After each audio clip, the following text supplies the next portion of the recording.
Track B, 1,000 hackers in a box. Failings of security scanners. And so if you have a technical question, you can either come up to me after the talk, or we can discuss it here, whatever you want. So yeah, I'd like to have a dialogue with you. So if you have any questions, don't hesitate to raise your hand. First of all, before I get started, I want to thank two people who gave me input on this talk, and that would be Thomas Tachek and David LeBlanc, both highly respected individuals in the security community. And we differ in opinion on a lot of things, but it's a healthy thing. Okay, so quickly, what this talk is going to go through, it's going to go through a stage. I'm just going to introduce what scanners are. Most of you probably already know that, but it's part of the talk. Then I'm going to focus heavily on why scanners don't make you safe. This talk is not about why scanners suck. I don't think they suck, but I think they're highly misunderstood and they have a place. And so I'm going to talk about that. Then we're going to talk about how scanners work, things like banners, registry, keys, S&P values, inference, and deduction. I have an obligation to introduce all the freeware tools that I know about, because scanners are very expensive, and if you don't really need an expensive scanner, there are tools out there that are free. And then I'm going to talk about my ideas that I've had about creating a bit better scanner. Oh, sorry, I didn't advance my slide. This is the first talk I've ever given, so you guys have to be easy on me. All right, so we all just talked about that. What is a scanner? How many here have a scanner product in their IT organization? So most of you probably already know what a scanner is. A scanner goes out and it collects data from all the hosts on your network. It is a black box type product. Part of the advantage for you is that you only have to install it in one place, on one box, and you can now scan your whole network. It has no agent technology, or at least most of the scanner products that I'm thinking of, like CyberCop and ISS, they don't have agent technology that I'm aware of. That's easier for you, because you just run it from one box. It doesn't take you 3 weeks just to get the agents installed. Secondly, it's a visibility tool. I think that a scanner is like having PS on Unix or Task Manager for Windows NT. You can't possibly have a complex network without having the ability to look into it and see what's there. And that's exactly what a scanner does for you. Port scanning is a perfect example of that. As obviously most of you probably know, scanners are very expensive. You can probably expect to pay, what, $5,000 to $20,000 for a good license? Correct me if I'm wrong, I have never purchased one. Anybody have any values? 100? Okay, so they're very, very expensive. And then lastly, it's a very misunderstood product.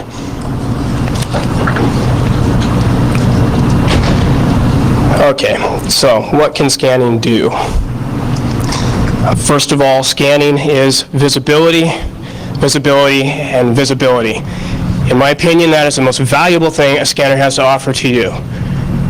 What if you run a scan on your network and you find out you have all of these hosts, all of these ports, all of these services, and then tomorrow you're on the same profile, the same scan, and oh, look, there's a new port there. Well, that's valuable.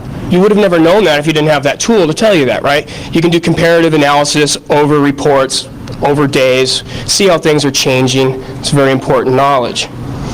A scanner, the main thing that a scanner does is to find vulnerabilities, is it will go out onto your network and try to find out the versions of the services which are running on your network. And then it will go into a database that it has and cross-reference those for known. Keyword there, known vulnerabilities with those services. Some scanners offer kind of a view of your protocols that may be in operation and maybe show you the topology of your network. CyberCop, for instance, has a cool 3D browser view of your network. Yeah, it's extremely slow, and it's one of those things that one of the programmers didn't ask if they could just put it in the product. Instead, they went home on a weekend and just wrote it and then brought it in and say, hey, look, guys. Okay, so another thing, this is important to make a distinction here. Software bugs and installation bugs are different. Just because you have a vulnerability on your network doesn't mean you actually have a software bug. It could be the vulnerability is related it's related to the fact that you have not installed your software properly. So security scanners can go out and like check permissions on files, things like that, or registry keys, settings. All right, so the history of scanners. Everybody's probably heard of Satan. System administrator. Hey, let me try that again. System administrator's tool for analyzing networks. Released in 1995, April 5th. Dan Farmer. I admit, shamefully, I cannot pronounce. Is it Vitsa? The other guy that helped with Satan and also wrote TCP wrappers. Anybody? All right. Okay, same here. All right. This was interesting. It created an incredible amount of media hysteria. When Satan was going to come out, the media loves that. They just latch on to things like dates, doomsday is coming.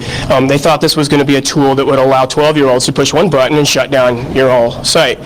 The thing was, it was a double-edged sword. It also allowed you to secure your site. I think it's very ironic that Dan was fired from SGI for writing this program, when now Satan actually represented what is now a significant portion of the security software industry. What else we got here? ISS, everybody's probably heard of that. David LeBlanc's baby. Ballista, now CSC. Tom worked on that. My product, Asmodeus, Hacker Shield, NetSonar, which actually I know nothing about NetSonar. It kind of vanished into Cisco and I never saw it again.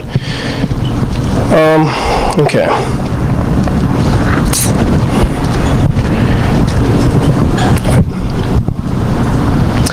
Scanner propaganda.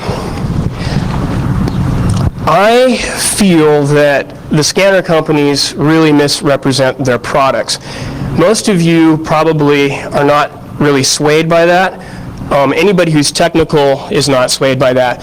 But if you've never been exposed to scanners, you should be aware of some of the tricks that I've seen employed. First of all, I've seen scanners represented as virus scanners of the 90s, which is a completely wrong view on what a scanner is. And they play a numbers game. And the numbers game is, CyberCop, we've got 401 vulnerability tests, and then ISS comes along. Well, we've got 527, and WebTrends comes along and says they've got 700 and whatever it is they think they have now. Well, let me ask you this. What is that number representing? What is the test? Let's say I have a test for SendMail, a buffer overflow in SendMail 2.6, for example. Okay. So to test for that vulnerability, I have to first connect to TCP port 25. I then have to get the banner, and then I have to parse that banner to find out if it's the correct version, and then I make the assumption that the security hole must exist because that's SendMail 2.6. So I did three things. The scanner companies count that as three tests, when in fact, is that three tests? No, that's one test. That is one test, one vulnerability. The numbers lie. A more extreme example might be if I have the Everyone group. Everybody in here probably knows NT has a problem with the Everyone group. Registry keys a lot of times have Everyone full control. If I have 500 registry keys and I need to check them to see if they have the Everyone group on them, is that 500 tests or one test? Now, no scanner company has been that blatant or that forward, but it's kind of illustrating the example. Everybody thinks they have the best reporting. I think all the reporting sucks. First of all, when you see a report from one of these scanners that has a big pie chart with green, yellow, and red, run.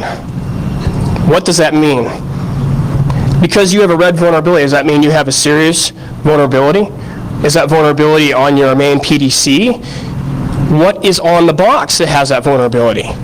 You have unknown attackers with unknown motives going after unknown vulnerabilities in your network. They have they're going after unknown assets in your network.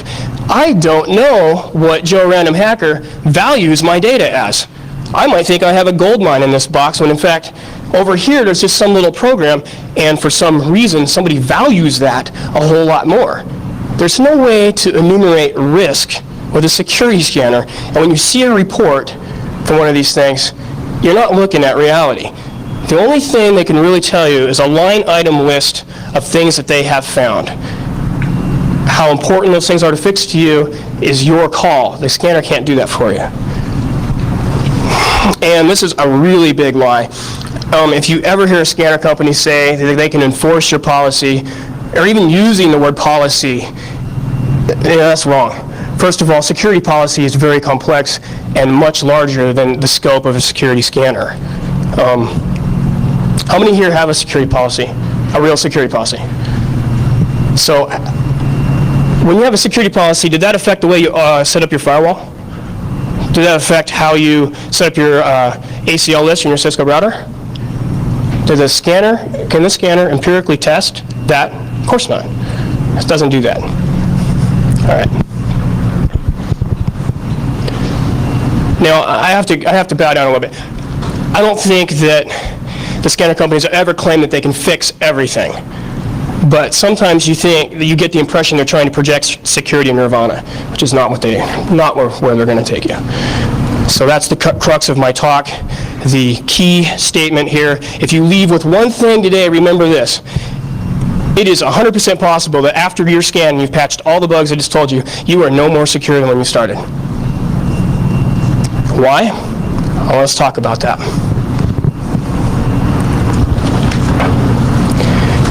My theory is the attack domain is not confined. This is the number of things that a scanner can find. It can find them because a bunch of programmers have been sweating away all day writing checks that theoretically will find these things. But the real world's not like that. Everybody here read bug track? All right, so how many new bugs are reported every week? How many of those bugs are serious bugs and even buffer overflows? Worthy of a red.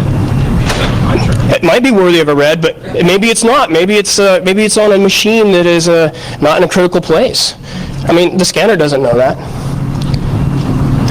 So the real world is infinite. We don't know how many attacks are in the wild, haven't been discovered, haven't been reported in the academic circles like BugTrack.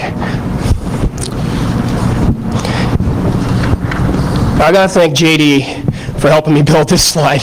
Him and I had a talk over beer once, and I had the inspiration for this. Let's talk about the underground distribution network of exploits and script kiddie tools. The small bar there represents the current patch level of your software that you have installed. Those are all the bugs that have been fixed. The second one is the world of the script kiddie, the people who can only use tools that have been presented to them by other hackers, real hackers, and place them on websites or on the IRC or posted them to a list. They're slightly ahead of your patch level. It takes sometimes, we all know, a script kiddie tool to get a vendor to actually patch. So the script kiddie's always got a little edge above you. And that's why you should read bug tracking. And you need to know what's been publicly available. But, okay, then there's the underground distribution network. This is the stuff that the hackers have been trading on IRC for the last 6 months. I have a friend who has a buffer overflow that he wrote for Artist, for Solaris, and it wasn't publicly known for about 6 months. And furthermor, when it was released, it was patched. And he altered the buffer overflow slightly, and guess what? After the patch system still had the same buffer overflow. The patch actually didn't fix the problem. It kind of fixed the vector in which the problem entered it, but the problem was still there and he just came at it from a different side. Patching bugs does not make you secure. And then there's the skilled Uber hacker. This is the guy or gal who's written something and hasn't told his friends about it yet. You can't do anything about that. You don't know. Computers were not designed with security in mind. Computers were not designed as a secure technology. We kind of band-aid security on top of it, and that's why there's always going to be holes you don't know about. So, yeah. So where did you get the bars from? You don't have bug track? No, that was a theoretical example. There's no statistical data behind that. All right. So don't catch yourself saying these things. I ran a scan, now I'm safe. I patch the program. Now I'm safe. I have a firewall. I'm safe. How many people here know how many exploits there are to get through firewalls? I mean, if you were at Eric and George's demonstration this morning, you had first-hand experience now. Firewalls don't make you safe. IDS?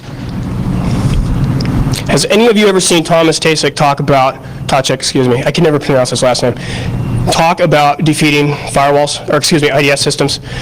It's a great talk. Yeah, it is. The man is brilliant. A network-based IDS system is basically trying to mirror the state of another machine that is on your network. And by doing that, it can then detect what would be an insecure state. Something dangerous just happened. The problem is you can't, it's really difficult in this complex environment to build two identical state machines. So it's never going to work 100%. IDS is valuable. It is forward-looking radar. It can help you find the missile before the missile hits, hopefully, but that doesn't mean you're safe. Okay, if I had a consultant come in, does that mean I'm safe? Do you know anything about what this consultant did? Did he just run a net sonar against your firewall and just hand you the report and charge you a whole lot of money for it? And I'm sure all of you have probably seen Bruce Schneier's talks. I use crypto, I'm safe. Yeah, I use crypto. And if you use crypto, you get 10 points. But crypto is hard. Crypto is really hard to implement. So just because you have it doesn't mean it's working properly.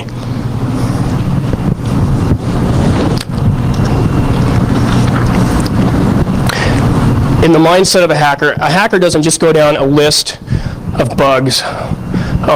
Well, they start out that way oftentimes. But a hacker is going to take data that they have collected and infer, or they're going to synthesize new attacks. They need to understand a topology of things going on in the network to facilitate an attack. And once again, that talk this morning that Eric gave, that was a beautiful example of this. For example, if you need to own the DNS server prior to exploiting sendmail so it'll overflow the response from the ident port, boy, that's 3 things I got to do. A scanner can't do that. That's complicated. All right. Another thing, like RSH. Do I have to fill in an rhosts file somewhere? How's the scanner going to analyze that? And also cannot find new problems based on programming flaws. I have to add, though, EI. Everybody knows EI? They just released that IIS exploit, which is a beautiful example of why patching doesn't make you secure, and another reason of why scanning, no scanner on Earth found that and told you about it before BugTrack did. Cannot find new problems based on programming flaws. EI has a scanner called Retina. It's in alpha or beta somewhere in there, but it has this really cool feature. It'll let you automatically find new buffer overflows. How does it do this? It lets you state a set of fields that you know that the application protocol understands. For instance, CGI-bin/insert random number of capital A here, dot random number of capital A's here, and so forth, and it will continue to increase those buffers until the machine stops responding. Retina will do that. And using Retina, I've already discovered a new buffer overflow in INET info, and it hasn't been released. And it's awesome. Go check it out.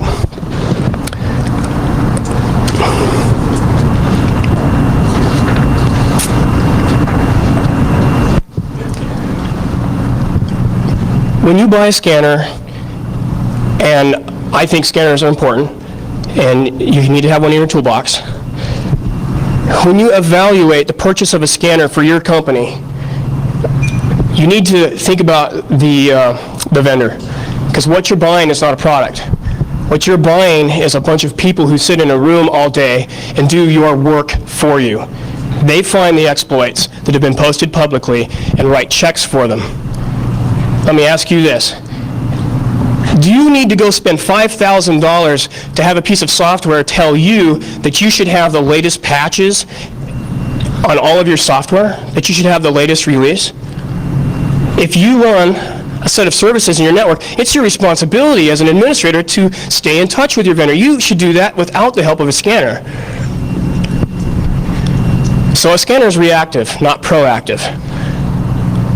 Another important point is even after a public release of exploit data, that doesn't mean it's going to be in your scanner the next day. Scanners now have this push technology where they can deliver to you the new exploit checks over the internet. Now that's cool, but there's still a mean time to notification. How long is that? 2 weeks? 2 months? I'm not going to live with a 2-month mean time to notification while I know every script kiddie on the net can now root my box. So you're 10 steps behind the hacker.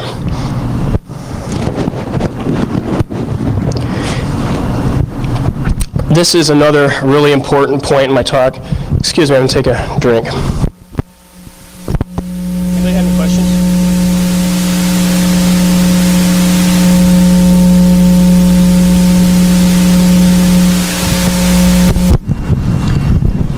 Okay, I'm going to tell you now there's a root compromise in your network.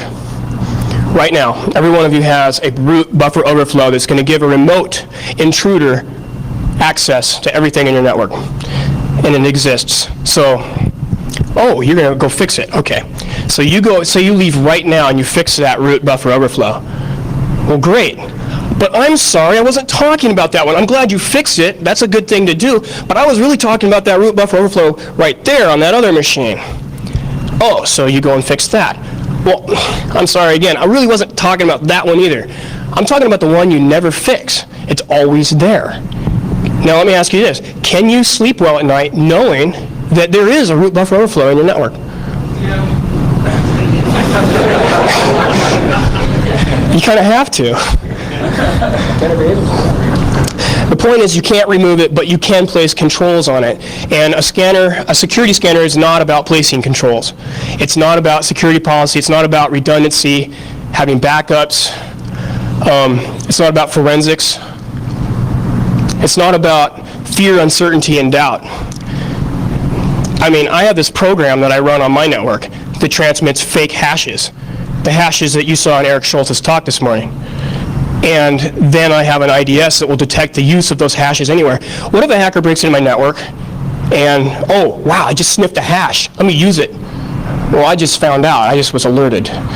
Create fear, uncertainty, and doubt in the mind of the hacker. That's a deterrence. The word audit does not belong in the same paragraph. Once again, this is just what I was saying. It's not policy stuff we're talking about. I do have to say, you can run a scanner and you can tell it, I want the password policy to be, minimum of 8 characters, blah, blah, blah, blah, blah. That's sort of like policy. That's an enforced policy. But it's really what the scanner is doing is managing a configuration for you. And scanners are just starting to do that. In the future, they actually will be more and more audit policy related. Okay, why are scanners ineffective? Let's say for all of the things that they do say they detect, what are some reasons they don't work? And that's, first of all, inference and deduction. How many of you think that a scanner company has the time, money, and resources to pay their elite hackers that they employ to sit there and write a buffer overflow that works on AIX, Solaris, Windows NT, every single version of every single operating system that this bug could affect? That's a QA nightmare. Of course they don't do that. So they do simple checks, things like, quite obviously, checking the banner strings. Another one is checking the registry. Any NT-based scanner is going to try to get remote registry access because that's a huge source of data for it to analyze. SNMP is another one. A scanner is like a black box. If you don't give it the access permissions to get into NT, if you haven't supplied your scanner with the administrator password, or the machine in question is not vulnerable to a null user session and the registry can't be mounted, then the scanner can't get that data. It's an ineffective scan. And I say here lazy when deep detection is possible. I meant deep detection in that they actually test the exploit. That's kind of an unfair statement. Having worked in the industry, it's not possible. The scanner companies, if they wrote real tests, you would never have them because they would never be finished. If you're running a scanner, you should run external and internal scans. The reason is it's once again the visibility problem. You should have visibility from both sides of the fence. And run those scans often and compare the reports. Some of the things you run into if you're external is if you've got ping turned off and none of your machines will ping, you have to force scan perhaps. External scanning takes longer. Does everybody here know what a false positive is? It's when the scanner tells you that a vulnerability exists when it doesn't. That's erring to the side of caution. That's good. I'd rather it have a false positive than a false negative. How many of you here have a network that has over 10,000 hosts on it? Anybody? All right. If you ran a scan and it gave you, say, 6,000 false positives, is that better? Think about it. That's expensive. False positives cost you a lot of money. False positives are a lack of coverage, are related to a lack of coverage, and assumptions about patch level, like what service pack you have. Maybe I fixed the problem, but I didn't fix it by installing Service Pack 3. Maybe I just replaced the DLL that had the problem, but because the scanner just checks to see if I have Service Pack 3 installed, by checking a single registry key, it assumes that I have the vulnerability when in fact I don't. This isn't very comprehensive, but I want to talk about a couple of things you could do to create extra work for a scanner. Scanners don't just ping. Some of them use UDP tricks to detect the presence of hosts. I think Satan does that. And there's probably other ones that I'm not aware of. You can create extra work by creating false responses to queries like pings or port scans. I have this scanner called CyberCop, and I was running it the other day, and I wrote a little program. I was just playing around. It basically was like chargen. Everybody know what the chargen service does? It just spits a bunch of characters and doesn't stop. Every time CyberCop connected to my machine in a port scan, I would just supply it a lot of data to play with. Why? Because before this talk, I really wanted to come here and show you a buffer overflow in the scanner itself, but I didn't find one. But I did discover that the scanner never finished. It spent like maybe a minute and a half to 5 minutes on each port working on that data. That's really weird. I mean, so maybe if you create a lot of extra work, no, they're not going to scan you. Deception toolkits just create false data once again, false ports, false banners. This is sort of a slam on ISS. Why don't you guys check file hashes? There's a lot of tests in ISS that are based on file times. If I go and touch all my files, then it really screws up the scanner. It can't detect anything. It's so simple, hashes. And I ran a dump bin on all the major scanners, and guess what I found? These calls are being used somewhere. Do I trust this code? So let me ask you this. Let's say I run a really, really big network, and I have a really, really bad employee who knows that you run a scanner, and they go and download a script kiddie tool which is designed to do this. Overflow one of the fields in the application protocols that it returns. Maybe it's just a banner, or maybe it's one of the things in the banner. It's later processed in the scanner. Okay, so I'm supplying data, and it overflows a buffer in the scanner. Your scanner's probably running as an elevated privilege. If you're running it on a Windows NT network, you have to use it as administrator. You can't get all the access you need to grab data. So here you are running a scanner as administrator, and your evil employee just rooted your box and added himself to the administrators group. And you did the work for him. You touched him.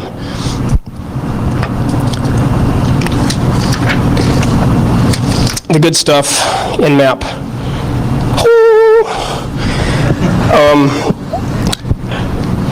Some stuff from Rhino 9. There's some registry scanners on the net.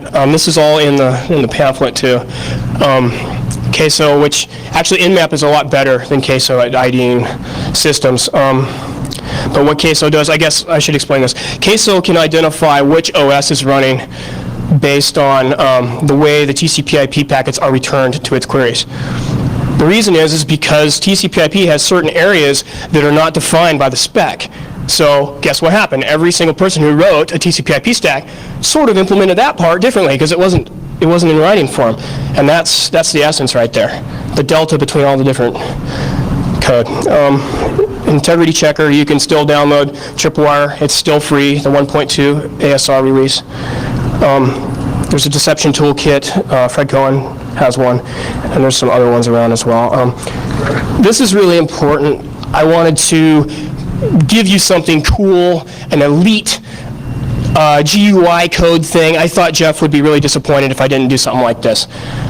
So I, over the weekend, wrote this tool. It's, yes, developed in assembly language for Windows NT. And it does indeed have an OpenGL rendered view. That is a 3D view. It's an automatic scanner. It implements all the tricks that Nmap does, but it works on Windows NT. It can do SYN scanning, UDP, ICMP received from, ICMP destination port unreachable. Say again? Oh yeah, you see here the additional window off to the right. It's really cool because it has a generator and then a post filter. So you generate your scan and then you can push it through a filter which can later fragment it for you. The idea here is that you can test your firewall. Also, play games with IDS systems. This is extreme alpha code, but you can download it from my website, rootkit.com. Here you see that there's a letter P up here that's turned on. The letter P indicates probe, which means it runs automatically. It has just detected a sync ACK going over the network, meaning that I just connected to something, I just FTP'd somewhere. So it actually took that data, discovered a new host, automatically scanned the host, and has built this thing up here. Now, the GL view is just eye candy. You can actually, yes, zoom through it, go to, and every time you get a new one, it's all there in 3 space. But down here on the bottom is you can't really see very well, but you can actually use a command line interface to this as well. So if you don't like GUIs, you can actually use the CLI. And you can dump the database. These little balls up here represent ports. It's just for fun. It has an embedded Perl interpreter. Why is this cool? This is cool because you can control the logic of the program while the program does all the dirty work. So here we see the main script. It can take commands. Everything you do in the GUI is passed through this script, and then you can respond to it. So here, if I type scan, that's the red one there. See what's matching scan? I don't know if any of you used Perl before, but okay. You can see it's matching scan. So now it actually does this command called manual scan, right? So it scans my target. I added a host here in the second example, and look on the bottom there, sets my current node to whatever I want to look at.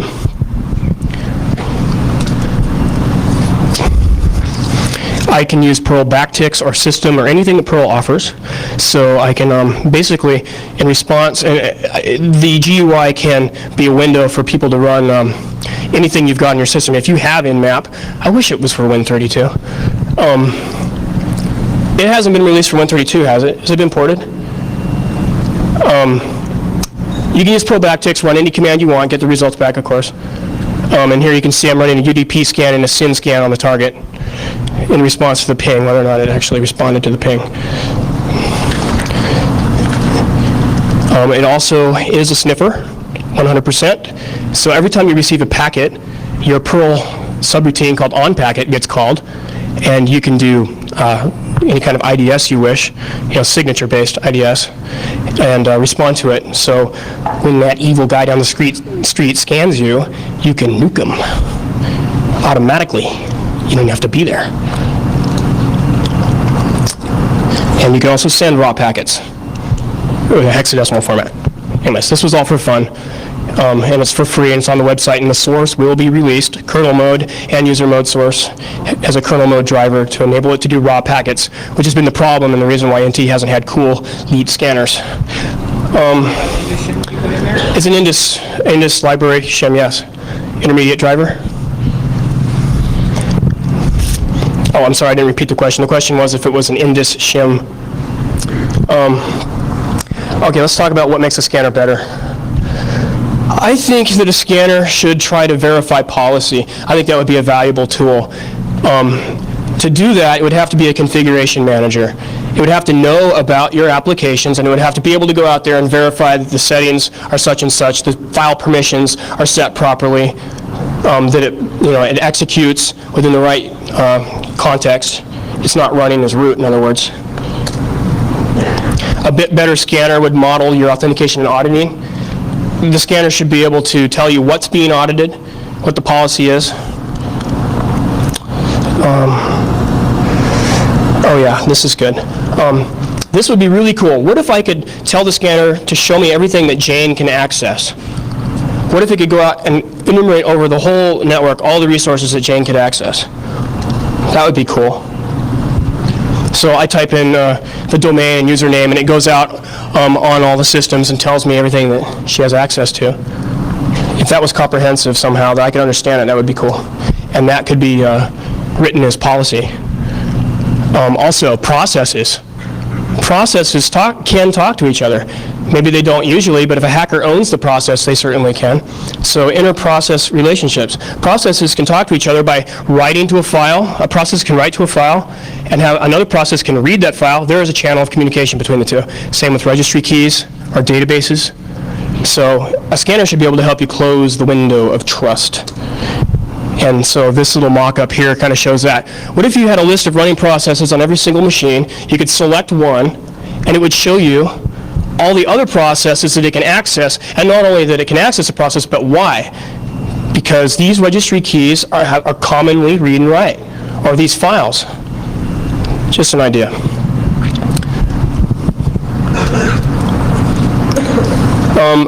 Since scanners work like they do, they need to get as much data as possible. They shouldn't be black box.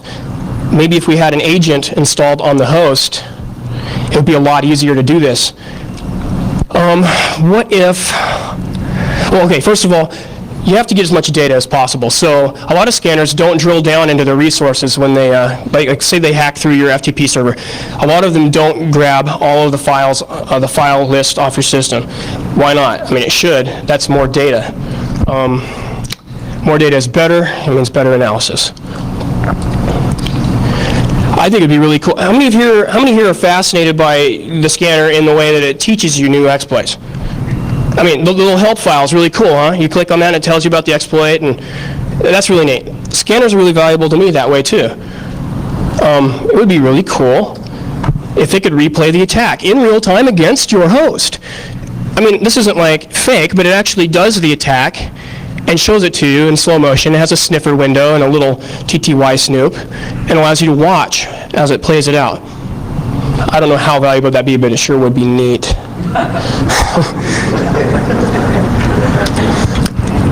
Host-based technology.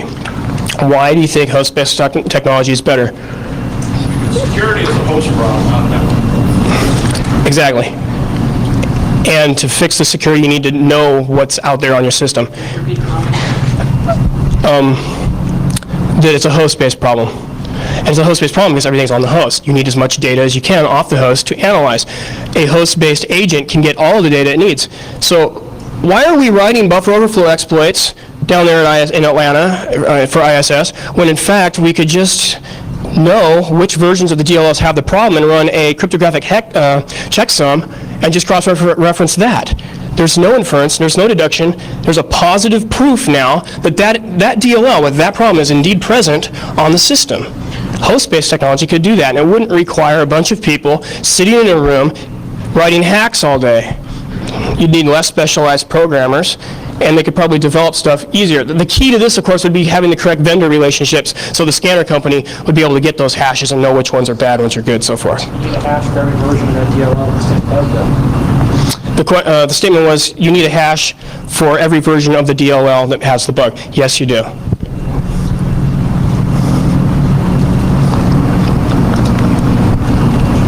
General security issues, I've been kind of covering that. Just the ability to track the confidentiality of your information, check your authentication system, find out what Jane can access. CyberCop has a really cool thing where it does IDS testing. That's neat. That's a cool feature. So that's kind of, verifying your IDS is difficult, but I guess the key would be that the scanner could actually set off every alarm that the IDS can detect, right? Trust and untrust. Can it track trust relationships? Okay, so for everybody out here that has a huge network, wouldn't it be really neat if the scanner could actually generate an auto-patch script and do all the work for you? It could go download the patch from Solaris. And how many of you here have applied Solaris patches? Isn't it weird how there's all these weird interdependencies between all the patch numbers? Wouldn't it be neat if the scanners handled that for you and downloaded all the patches you need prior to the one that you're going to install?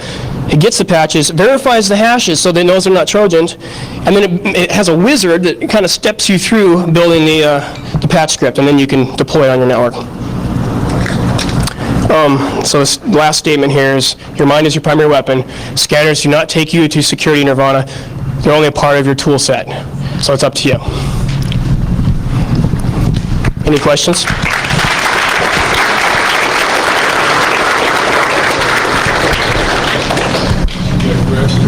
Yes. Have you ever heard of a comparative analysis between Nessus or Nessus and ISS or Cybercraft?